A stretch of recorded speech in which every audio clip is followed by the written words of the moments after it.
Welcome to New York Got Game.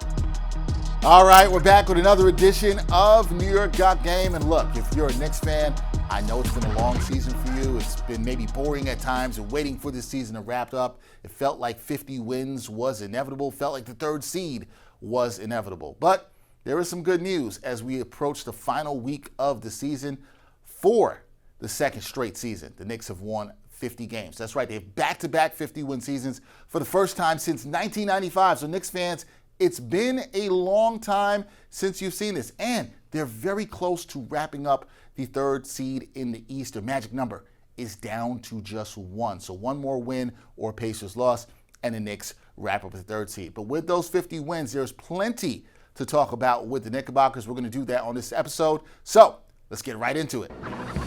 The Knicks are heating up.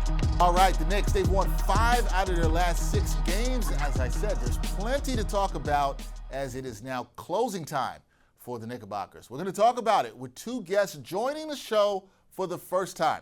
They are the host of the Let's Talk Knicks podcast, Marcus Chin-Quee and Jason Talbot, both who join me now. Jason on the left, Marcus on the right. What's going on, guys? Feeling pretty good. Good to be here. Thanks for having us on. This is exciting, awesome, and we really appreciate you bringing us in. Oh man, glad to have you. Love the podcast. Love the name.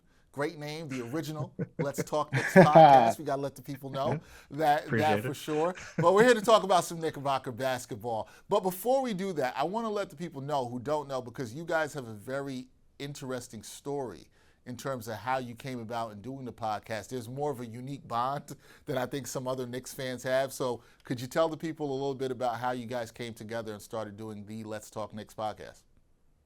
Yeah, I mean, honestly, well, we can we also say we maybe were the original roommates because I like that. We met each other how long ago now? It's 2008, in the summer of 2008. Yep. Living in Atlanta. Like, we're both New York guys. Jason's from Long Island, I'm from Brooklyn, and we met in advertising school down in Atlanta, and the Knicks were the bonding piece for us, and 2 random people down south that were repping Knicks gear all the time. We're just like, okay, I got to get to know this guy. So that's we both heard each other pronounce Mario like we're from New York. So that's that was the kicker there. But we've known each other since then. We were roommates in Atlanta. We were roommates again in Boston. And one thing we just love to do is talk Knicks. And through the bad years, we had a couple good years. We've got several stories of weird things happening involving the Knicks. We got scammed in Boston for some playoff tickets. It was a hard couple days. But when we split off and I went to New York, Jason moved to Detroit, and we said, we got to keep the Knicks talk going. So let's start this podcast. We came up with the name Let's Talk Knicks, and we started talking Knicks back in 2018 with questionable rosters, but we were pretty excited about them even then. And so they always say, it's even sweeter when you've been through the hard times with a team. So when it starts to trend up, amen to that. Well, you guys have been through it together, and I'm sure you look back on those hard times and you're like, man, I am happy for these times where I've seen back-to-back 50-win seasons. You didn't know you were going to see it. Now you've seen it, and, things are looking pretty good, depending on what Knicks fans you talk to, but things are looking pretty good right now. Marcus, I'm going to start with you. We start talking about these current Knickerbockers. We don't want to go back too far to 2018, but on Sunday night, we saw Jalen Brunson make his return to the Knicks lineup after missing 15 games with an ankle injury. What was your biggest takeaway from Jalen Brunson's return that we saw against the Suns? It's crazy that it was 15 games. It's like it doesn't even feel like it was that long. But the rust is still there.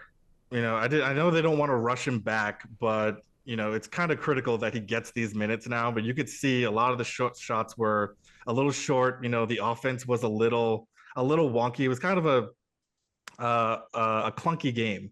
And, as they always say, you can't replicate game action in practice. So he kind of has to use these next 4 games to really get his legs under him, really get the rust off, and be ready to go come playoff time. And honestly, like, this is the first time that we've seen the entire squad healthy together all season. So these next couple of games are going to be critical to really work in Mitch and Cat and JB together and really see what this whole team could be. And I think we have enough time to do it. I'm not worried about Jalen coming back and, taking a long time for him to get his groove back, because he is who he is. He's shown us who he is. And once those bright lights come on for the playoffs, he's going to be ready to go. And, as we saw tonight, even when it reached clutch time, who got some buckets? JB for 3, got to the foul line, did what he had to do just to get us over the hump, because, we were talking before, the Knicks like to make these a little interesting, even when we've got some blowouts going, but Captain Clutch, that's what he did for us, and we're ecstatic to have him back. Nah, I think you have to be, and you saw a bit of display of Captain Clutch, as you mentioned, on Sunday night, looking pretty good. Look, he should win that award. We'll see what happens, but he should win that award. Jason, I got to ask you this. How do you think Brunson's return changes the offensive dynamic for the Knicks heading into these final 4 games of the regular season? Because we did see some of the emergence, and we'll get to this a little bit later, OG Anunoby, Mikal Bridges, and their role in the offense. But how do you think Brunson now coming back, does it change the dynamic at all, with this Knicks offense over the last couple of games? Yeah, I mean, I think absolutely. We've talked about this before, where sometimes with the Knicks this season, you see guys standing around and just watching Jalen do what he does, and the offense gets static. So what I saw in this game, now it's only 1 game back, but he did play 34 minutes. He only took 9 shots, and you saw what OG did tonight. Mikal was getting involved. So this is kind of the thing you wanted to see from the Knicks team this whole season, and we got it right out of the gate. Now, given the Suns are not a very good defensive team, it is the first game back, but I'm kind of hoping we see a little bit more of this. I'd love to see the assist numbers go up, and just in crunch time, Jalen can take over. We got that clutch guy, but I love the ball movement and just getting all these guys involved, because the Knicks, that starting 5, they got a lot of star power. So you got to spread that ball around. We don't want to just have Jalen bailing us out every game. So I loved what I saw this first game back. Yeah, I did too, and I think that has been a discussion among media members, Knicks fans and content creators like you guys have been, is the offense maybe too heliocentric that we had seen with Brunson, right, throughout the season, and now you've seen a little bit more diversity with him being out. I wonder how that translates in the playoffs. Time will tell on that end. But Marcus, I got to talk to you about OG Anunoby, because this week he said, quote, "I should win Defensive Player of the Year." Thought it was a very interesting quote there. Do you agree with him on that? And even if you don't, what makes him so elite on that end of the floor? I mean, we all know OG doesn't say much, but when he does, you got to listen closely, because he's not going to just say crazy things out of nowhere. And he's been, an elite defender his whole career, and you're just seeing it getting better and better. When he's at 100%, his energy and his aggression on defense, like, you cannot match that. And 6'7", 6'8", he's got the length, the strength. I think that's what he's learning more about himself now, is throw your weight around on people. And I think the best thing about him defensively is his anticipation. And he's one of those guys, he cheats the passing lanes a lot, but he does it in a smart way. And you see all those little deflections and, little things here and there that disrupt the offense when he's out there. And honestly, one of the best things I love to see, but is also terrifying for an offensive player, when OG gets in that defensive stance and crouches down in front of you, there's nothing more scary to you than to see that, because when you're coming at him one-on-one, I love nothing more than seeing that. And I think he definitely deserves to be in the conversation for Defensive Player of the Year, but 100% at least first team all defense, because having him out there is the piece you need if you're going to make a deep run in the playoffs. Yeah, I agree. We know he's all world in terms of defense. It'll be nice to see him make first team all defense. We'll see if he makes one of the 2 defensive teams. Don't think he's going to get Defensive Player of the Year, but, stranger things. A few votes, here and there. I mean, we know he's getting some elite beans and toast to Yes. to keep that energy going up, and he's feeling good out there. I Yeah, love it. now he is, and he looks great on the defensive end. But I want to go to the other side of this for you, Jason, because we've seen huge development from OG Anunoby on the offensive end. 10 straight 20-plus point games. I don't know if anybody saw this coming. If you did, I don't think you're being honest. But I think the question when you look at this, you have to be encouraged about this as a Knicks fan. But I had a friend text this to me, and I thought, hey, let's put this question in the show this week. Is this the real OG on the offensive end that we've seen? And it's not just his 10 games. Look at the last 17 games. He's been really fantastic if you take a larger sample size. Is this the real OG that we're seeing on the offensive end? So I think it is, but with a caveat. We do a little segment, Let's Talk Picks, where we put out some sports bets, prop bets, and we've been riding this OG over bets all through the Brunson injury because the offensive production had to come from somewhere, and OG has been the guy, and he's just looked great. He's looked phenomenal. But I've said this all year that OG against the worst teams in the league that don't have the defense that can really put a stop to him. I mean, he could just eat up on these teams. He just crushes it. I mean, we're watching it happen. But I do get worried against the teams like the Cavs, Boston. I mean, that's the narrative everyone's talking about. OKC, the elite defenses. That's where OG, just his size and Marcus was talking about it. He goes to the basket, is a little goofy here and there. You're just like, oh my God, please go in. But I think it is the real OG, but I got to see it still against those better teams. I got to see that production. And I'm a little hesitant to say that he has made that leap. I love the confidence that he's building. And I love the momentum he's going to be bringing into the playoffs, but I'm still holding my breath a little bit until I see it. Hopefully the Knicks get to that second round against Boston and I can see it in that series. But I got to see it. I got to see it. No, I get it. I think if Knicks fans see it against, as you mentioned there, Jason, the league competition, whether it's against Boston in the second round, look, if you see that, I think things are going pretty well. You'd be very encouraged if you see that in terms of OG playing at this offensive level. But I think it is somewhat of a good sign. You could at least say that. At least it's somewhat of a good sign. Oh, absolutely. No, and I think you just want to see that confidence building because I think that was what we were talking about is going to be the thing to look at during this Brunson injury is who's going to step up and who's going to really show what they've got. And it's been OG. I don't think anyone saw it coming in the level that it has.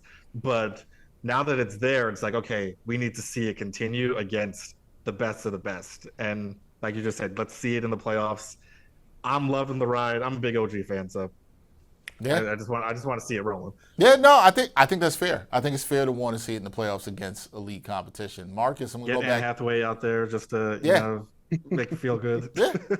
No, I think if you see it in the playoffs as a Knicks fan, you'd have to feel really good about it. It's also, you talked about the confidence level, Marcus. It should give a boost to the team as well. I think the team is getting a boost now seeing it, but I think if they see this in the postseason as well, it will give them a further boost. But Marcus, I'm going to get to see you. We were talking about this a little bit before we started recording.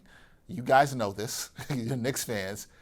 There's been a ton of talk about Tom Thibodeau continuing to play his guys heavy minutes. I don't know where you guys fall in terms of the minutes police or the minutes Karens, whatever we're calling them these days. But in your opinion, Tom Thibodeau playing the players heavy minutes, does that help or does that hurt this team going into the postseason? What do you say, Marcus?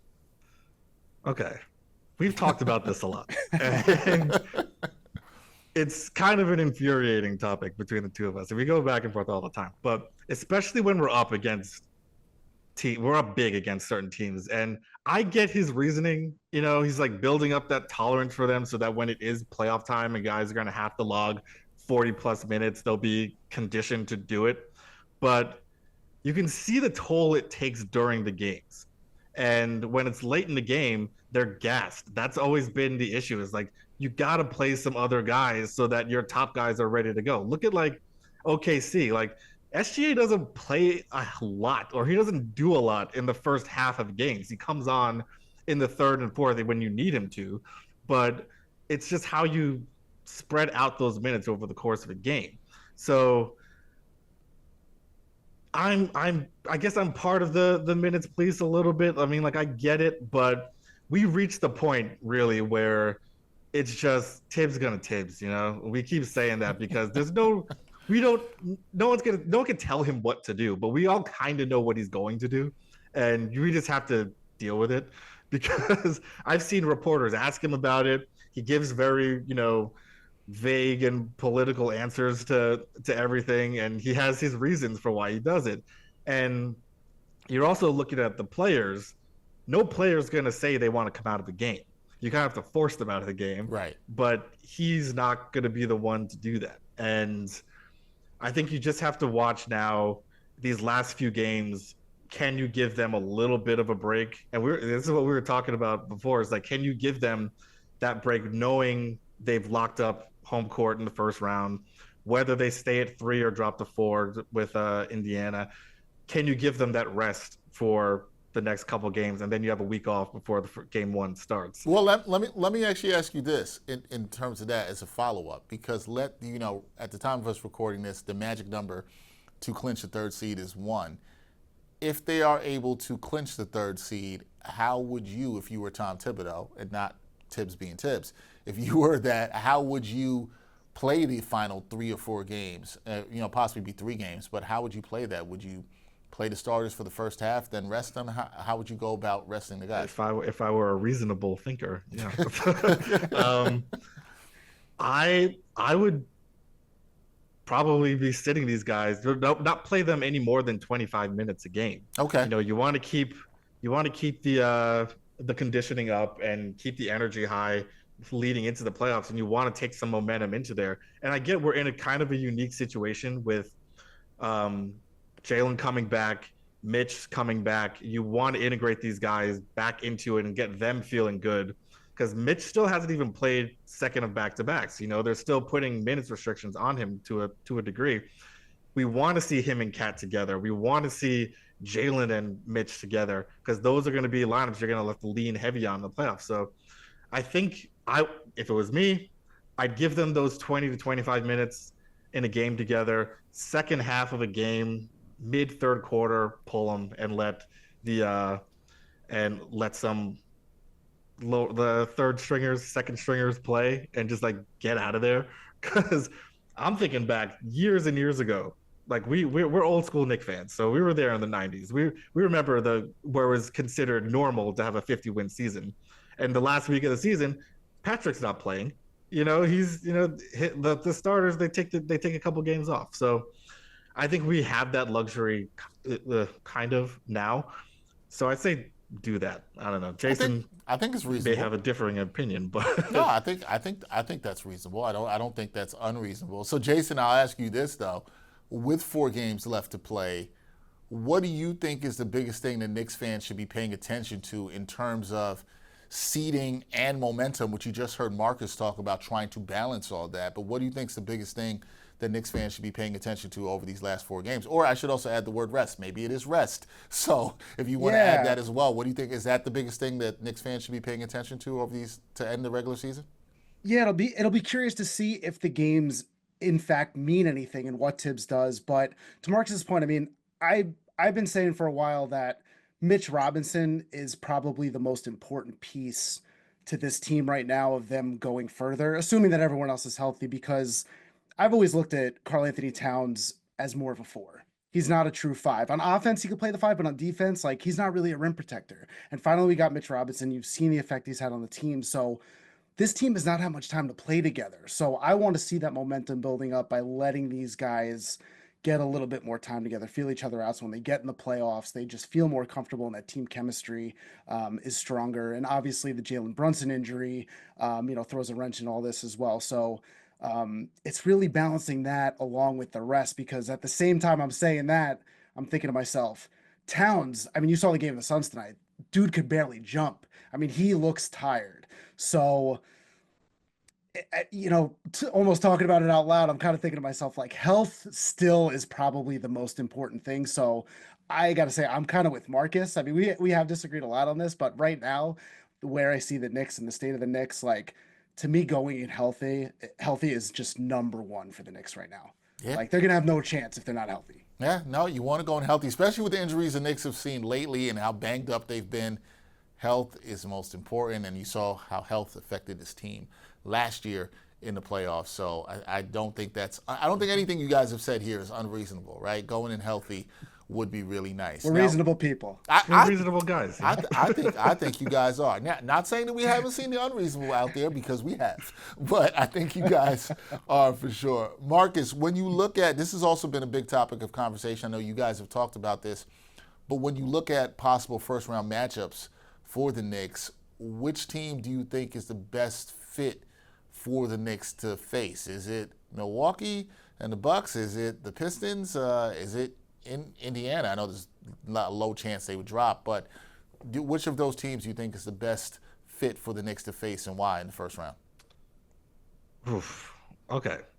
I think you can look at this in a couple ways. Like Detroit is a scrappy young team. They play hard. They're like aggressive defense. They're a scrappy squad, but they're young. And we saw what happened the last time JB Bickerstaff had a scrappy young squad in Cleveland. We ran them out of the gym, and they couldn't handle the bright lights of the playoffs. And then on the other side, even though we've gotten the best of the Bucks all year, sweeping that series, they still have Giannis. And with him out there, you never know. There's just like, and looking at the numbers he's put up the last several games, he's on a mission again. Granted, he doesn't have the supporting cast that he used to. I think a lot of people's preference, you see it split a lot now, because on the one hand, you want the Pistons because you figure they're young and inexperienced, and that's going to be where the Knicks can overtake them. But if you look at the Bucks, they're not a good defensive team. They're going to be without Dame. It's really just going to be Giannis and Brook Lopez, So it's like they're not, and I feel like we would have a better shot against that team. I mean, even looking at, we know Doc Rivers' record in the playoffs, so I think the way our squad is positioned, we might have a better shot against a Bucks team as they are currently. Okay. And the weapons we have, I think we have ways to neutralize Giannis to a degree. We've seen OG put on defensive masterclasses to take him out of a game, and you bring Mitch in too. That's two guys that could take him out, and it's like, okay, let someone else beat you. Detroit, I just think they could just be one of those just rugged teams that just gives you problems for 6 or 7 games. So I'll take Milwaukee. Right. I know a lot of people from Wisconsin. We like to talk some trash to them too. Jason's in Detroit, so he might have a different opinion. Okay, going with Milwaukee there. I listen. Go with Milwaukee. We'll see what happens. I've heard both, Marcus. I've heard some people say the Bucks, some people say the Pistons. I heard both sides, but you're going with the Bucks there. Jason, I'm scared to be in the room. I'll say that. There you go. And you'll be confident. I know you'll pick the Knicks, so you'll be confident in that. Jason, some analysts have said the Knicks still aren't a real contender. Do you think, look, let's be clear, the numbers are the numbers. We've seen this team struggle against OKC. We've seen them struggle against the Celtics. We've seen them struggle against the Cavs. But particularly in the Eastern Conference, right, we're going to keep it to this. Do you think this team can compete with the Celtics or the Cavs in a 7-game series? What do you say?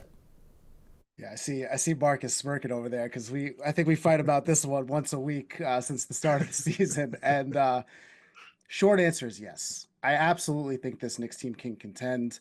I know that now. I think 0-8 against the big three, OKC, Cleveland, and Boston. But just under the circumstances, looking at where the Knicks have come, and reiterating before about Mitch coming back and what that means. The Knicks need Mitch Robinson back on this team, because the matchup problems that they had, especially with Cleveland and Boston, is not having that interior presence. And Tatum and Brown, Donovan Mitchell, and those big guys over in Cleveland, it's just a terrible matchup. I mean, basketball and playoff time is all about matchups. So the question is going to be, is Mitch enough? I don't know. I think probability, like, the Knicks probably are not going to get it done this year. It's really hard to do in the first year, but are they a true contender? Can they beat them? I mean, you got two starting all-stars. You look at this stacked lineup that they have. I just think at the end of the day, you got the most clutch player in the NBA in Jalen Brunson. If everyone's healthy and now the whole team constructed with all the guys coming back, I think you have to consider them being contenders and kind of throw away what's happened in the season. I really do. I just think we haven't seen it yet. And which you could also say maybe the other argument would be they're not, because how are they going to get this team together? They're just not going to be prepared. But Mitch, we forget what Mitch has done in the playoffs, what he did to Cleveland. I mean, they don't want to see us. Hopefully, if we can get there, but I just think there's too much talent to say that this team is not a contender. Okay, all right. Keeping hope alive despite what you've seen. Think they could turn things around. Maybe they're trending. He's the positive one. He's the positive one. Yeah, Reasonable but positive. Okay, all right. We'll see that. Well, Marcus, if I'm kind of getting the vibe that you might disagree with Jason here, or at least I'll say maybe not as positive, right? So, what's the one thing in your eye that this Knicks team must fix or improve to make a real run in the Eastern Conference playoffs? What's that one thing they've got to do? So I think it's something we've talked about all year. That's been the storyline of this team is defense. Giving up the wide open threes. And it's interesting to see. It'll be interesting to see how the numbers change now, because without Brunson, their defensive rating went way up. But and that could be a number of different things, but when you had Wright playing at the point and you had Mitch come back in, they were just defensive lineups. And instead of having two defensive liabilities, you only had one with Cat. So now it'll be interesting to see how the defensive numbers go now that he's back. But one of the biggest things I've noticed just in recent games has been the rebounding. And I say stuff to Jason every day when we're watching games, and that's been such a huge issue. And the Knicks just aren't a very big team, so when it comes to going up against a Boston or a Cleveland, they're tall teams. Like they have a lot of length. And you look at Milwaukee and Detroit, they also have athletic, large bigs. So getting Mitch intertwined with things and getting him comfortable is going to be crucial, because Mitch and Cap playing together, that's going to have to be a big piece. And so you have the defensive anchor, but then you have the offensive side of it. And it's like, okay, we got you on both sides now.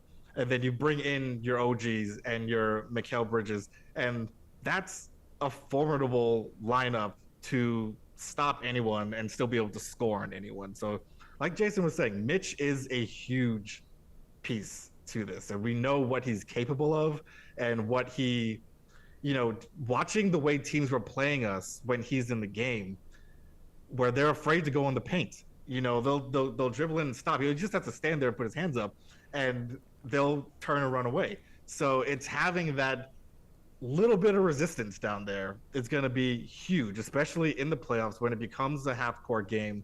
And, you have also that flexibility with him that he could run out on someone at the three-point line. So you have several guys that can run out there and protect and recover on those double teams.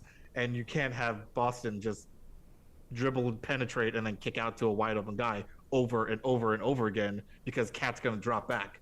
Mitch is going to be that safety net that he has back there. And we saw it similarly to how it was with Julius Randle there, was you needed that safety net, I'll say again, behind him. And he had it with OG, and then he had it with, Jalen has it with OG. Julius had it with Mitch. And now it's the same thing now. I think those pieces are just going to have to get used to playing together. That's going to just take some time, and hopefully it just gels as the series and the games go on. Yeah, I think that's hope. I think a lot of Knicks fans would like to see more. I know Tibbs has not played it as much as he's been trying to acclimate the guys back in, but more of the Towns and Robinson lineups out there, the two bigs lineups out there. And I wonder if the Knicks, I've been wondering, guys, if the Knicks are, and Tibbs purposely, not just with trying to acclimate it, is he trying to save that for the playoffs? Maybe something he doesn't want to show as early, but we will see. Jason, as we head into the postseason, and since you are the more positive person, out of this duo here. I got to ask this. What's been this team's biggest strength in your eyes, and also the biggest concern that you've seen with them as they head to this postseason? Yeah, I think, well, first off, the biggest concern, I think, just reiterating what Mark said, it's like the defense and interior defense, and like Mitch and what he's going to have to do to help this team, and have that safety net for Cat. I want to see more of those minutes, and I really hope that Tibbs is going to play those two guys more. Really wish Ariel would come back, because you have like another center, because outside of Mitch, you really don't much have presence in the paint on defense. So even bench scoring used to be a concern, but Deuce has just been playing out of his mind. And, campaign Shamit just a little bit here and there. And with Tibbs playing guys, 38, 39 minutes, I'm not even as concerned about that. But without a doubt, the biggest strength of this team, just Jalen Brunson. I mean, the closer, Captain Clutch. To know that the Knicks have a guy like that. I mean, the Knicks haven't had a guy like that since Melo, but I think Brunson has taken this to a whole other level. I mean, what he's done this year, so glad to have him back. I mean, watching him play, the closest thing I could even remember is like Mariano Rivera with the Yankees. Like when they were winning those championships, we're like, this guy's coming in. I feel good. Like he's gonna close that game out. Jalen Brunson, if he gets a shot off, like it's going in. And he's been the most clutch guy in the NBA. I mean, the stats back it up. So no question. I'm really watching his health. He looked good in his first game back, and I just hope, Tibbs, just take it easy on those minutes. Let that ankle ice it up. Just take it easy. That's all I'm asking him. Don't burn out Brunson. That's not what you want. I think it's a good point in their biggest strength being Brunson, Jason, because I did an episode of this show earlier season where I said I wonder if the Knicks' identity is simply them being clutch, and obviously led by Jalen Brunson. You wonder if that's the big part of the identity, because I think there was a lot of talk this season about what is the identity of this team that changed 3/5 of their starting lineup. And look, a lot of the DNA has been Jalen Brunson. There's no doubt about that. And I think if you're a Knicks fan, you have to feel good about him leading the team, especially in the clutch. Now, Jason, you just brought up karl-Anthony. And my last thing for both you guys before we get out of here is I know you saw the announcement. Carmelo has been elected to the Basketball Hall of Fame. What do you make of Melo saying that he wants his number retired by the Knicks? Should it happen, and why? I've talked to some people about this recently, including my producer I was talking to about this yesterday. I'm very intrigued as to where you guys are on this. Should his numbers be up in the rafters at MSG? Marcus, I'll start with you first. What do you say? I was surprised at my thought on this. And, we love Melo, but I feel like teams are retiring jersey numbers for hello? No, I just said I thought you I knew you said but, so I thought you were gonna say something bad. So I was like saying So yeah, they retire numbers for anything these days, like he's a great Knick, one of my all-time favorites. I just got the Mitchell and Ness release of the throwback jersey with him. Love him. But we haven't retired a number since Ewing. And you got to match those years and those miles and those battles that Patrick gave us, and just look at the track record of everyone else that's hanging up in the rafters there. He's definitely a Hall of Famer. I'm happy to see that announcement. Happy to see him going up there. But, one of the all-time great scorers too. But, I don't think so. Would I be mad if he does? Absolutely not. But I don't know that he gets us. So let me ask you this, Marcus. In saying that, because I don't think there's a right or wrong answer. I'm just curious as to your standard. What is your standard for a retired number for the Knicks? Because you talked about Ewing. You're right, last guy that's been retired up in the rafters at MSG for the Knicks. But what is it? Ewing didn't win a championship. Melo did not either. But you just feel like he, in terms of his longevity with the Knicks, like what's the standard for you in terms of retirement? Because I think there should be. I want to be clear. I think there should be standards for retiring a jersey. I just want to be very clear on that. I'm just curious as to your standard. Like, I would say also, yes, the longevity with the team, the records with the team. Patrick, like, we were legit contenders for a lot of years with him. And if not for Michael Jordan, who knows what would have happened. So I think people kind of put that little caveat on there too, which is like there was one guy no one could beat, and that's why we didn't win one. But it's just looking at, we got to 2 finals. It was just give it to Pat, let him take us there. And you kind of, not to say Melo wasn't, he was the guy, but it was really only like 3 seasons of like top elite level basketball with him with the Knicks. So I think it might be a little premature to say we should retire his number with this team. He brought us back from the doldrums. Yes, it was bad before he got there, and it was bad after he left. But I think you got to look at what those other guys were doing and what their records are with the team. What they mean to the city, to the fans and everything. And we all love Melo, but he was the guy who needed to be here. He also just wasn't put in the best situation. I think. And that's fair. That's fair. I understand. I understand your point with the longevity, and I understand the point with Ewing made 2 finals, and that's really, if you think about it, I'm trying to think through the Knicks retired numbers. That is a standard. Everybody up there has been to a finals, right? If I'm not mistaken, on that. So there's that standard with it. Jason, is this one that you disagree with your boy Marcus on this? Are you on the opposite side? Do you think Melo's numbers should go up to the rafters? Yeah, I was gonna say, I don't know what's going on today. Me and Marcus agreeing on everything today. We always argue constantly. We haven't talked about this yet, so I'm curious what he has to say. I'm an optimist. I'm always keeping it positive, but I think retiring Melo's number is kind of crazy. It's borderline crazy to retire his number. What he did for the city, love Melo. I had the shoes. I'm biggest Melo fan, but like the Knicks went really nowhere with Melo, and I think that I think what Allen Houston meant to me as a Knicks fan, and guys like that, the Latrell days and going to the finals in 2000, like being like real competitors in those teams, like as far as the team goes. So I just think where the Knicks were as a franchise and where Melo was, maybe if you would have had a little more support where the team like had a little bit of a better shot, it would have went further and really making a run, and at least for maybe a couple of years. But I just don't think enough was done during those years as a team and just what it was for the city. And I think it would just set, to Marcus's point of like what it takes to get there, like it would probably set a little bit of a bad precedent of what it takes to get your number retired. So I think Melo deserves all the praise. I love Melo, but I think retired jersey, man, I wouldn't feel good about it. I don't like it. I don't like it one bit. No, I like that you guys have a standard here. I will say that, right? Like I like that you guys have a standard here. Not that everybody has to win a championship, because Ewing didn't win one. Dick McGuire did not win one. So I understand that. But I do think there has to be a standard with jersey numbers retired. So that's why I asked, and that's why I asked Marcus, what's his standard? Because I'm sure people, if they saw a clip of this, or they heard this out of context, they're going to be like, oh, what is this? Because there's going to be a lot of Super Melo fans I know who want it up there. I had Kazim Famuyide from 7 p.m. in Brooklyn, who obviously does a show with Melo.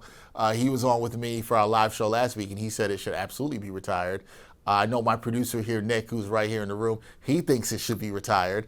So there's going to be different people, but I've heard... these guys are crazy. Get them out of here. Oh, he said get them out of here. Wow. Oh, man. Look. Are they saying that about us? No, I did not say that about you. No, but I think it's a good discussion, because you see what their standard is. Like for fans, other people in the media, what's your standard for retiring numbers? Now, I agree. Some teams, in all different places, will retire any number. There isn't much of a standard. I think we know what the standard is. I was in Barclays and saw the numbers they had retired there for the Nets. I was like, really? Oh man, look, a Knicks fan throwing shade at the Nets. Had to do it. You had to get that. You had to get that one in. No, I think it's a good discussion. I'm intrigued to see how people respond to what you guys had to say. But if you have a feeling about whether Melo's jersey should be retired or not, you can leave a message in the comments. We'll definitely check it out and respond. Or if you're mad, you can send your hate towards these guys. I'll leave my email. Yeah, we'll take it. You'll take it. But guys, this was a good discussion, man. This was fun. I want to salute you guys on your show, the Let's Talk Knicks podcast. and everything you guys have been doing. It's been a great ride. Your story is fantastic with the both of you guys being roommates. Maybe you're right, the original Roommates podcast. You could say that, not that you would take their name because you guys would not do that. Would not. No, we'd love to go on their show if they want to talk about it. That would be fun as well too. But I really want to salute you guys and coming on. This will be the first of many. I would love to have you guys back on. And for everybody, it's Jason Talbot and Marcus Chin-Quee of, as I said, the Let's Talk Knicks podcast. Guys, I appreciate you joining me on New York Got Game. We'll do it again soon, okay? Great, Thanks thank you. again. This is awesome. Anytime. Go Knicks.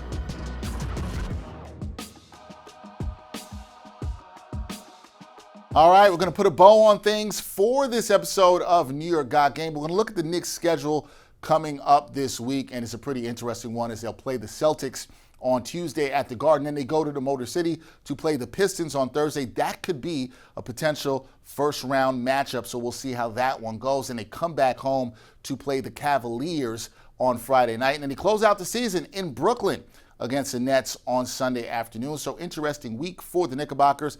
We'll see if they can keep up the good vibes. You said they've won 5 out of their last 6. They've gone 3-1 the last couple of weeks. Can they get a 4-0 week over these final 4 games? We'll see how they finish this regular season. As always, got to thank the people that made this show possible. My guests, Marcus Chin-Quee and Jason Talbot of the Let's Talk Knicks podcast. Appreciate you guys. Also, people that make this show look great. Producer Nick Frederico, my editor, Corey Porter, production assistants, Tommy Cohen and Jeff Stansbury. Appreciate you guys. We'll be back next week as we close out the season, look towards the playoffs for the Knickerbockers on New York Got Game. See y'all next week. And thanks for watching New York Got Game. Boom shakalaka.